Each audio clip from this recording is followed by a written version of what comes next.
Salve, benvenuti, sono Gianni. Ho scritto un manuale sul cycling a beneficio dei piloti.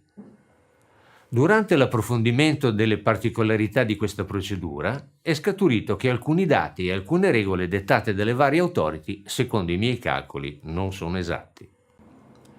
In questo quinto episodio vi mostrerò una incongruenza nella pianificazione delle minime. Buona visione. In diverse documentazioni viene proposta una tabella per aumentare le probabilità di atterrare. La tabella permette in fase di pianificazione di determinare quali valori utilizzare. Il concetto è quello di richiedere la presenza di una visibilità superiore a quanto prevediamo sia necessario, per creare un tampone o, se preferite, scorta, riserva.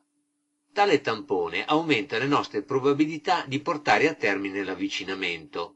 Se le condizioni dovessero peggiorare, difficilmente ci troveremo con valori inferiori al tipo di procedura che effettivamente siamo in grado di effettuare. Se ci aspettiamo di effettuare un avvicinamento-atterraggio utilizzando un ILS di categoria 2 o 3, a cui corrispondono delle visibilità di 350-200 metri rispettivamente, viene richiesto che, intorno all'orario previsto di avvicinamento, nelle previsioni meteo sia riportato un valore pari o superiore alla minima necessaria ad effettuare un avvicinamento-atterraggio di categoria 1, che richiede almeno 550 metri. Se prevediamo di utilizzare un ILS CAT1 550 metri, viene richiesta la presenza di minime per avvicinamento non di precisione, che sono più alte, 1500 metri. Ed ancora, se prevediamo di avvicinarci seguendo una procedura non di precisione, 1500 metri, ci vengono richieste minime aumentate, 1500 più 1000 metri. Secondo tale valido principio, ci si aspetterebbe che, anche nel caso prevedessimo di dover effettuare un cycling, si fosse previsto quale tampone una visibilità più alta. Ma non è così. Ammettiamo che sfortunatamente la visibilità dovesse scendere di soli 100 metri o il ceiling si abbassasse di soli 50 piedi sotto la MDA. Saremo costrette ad un dirottamento sull'aeroporto alternato.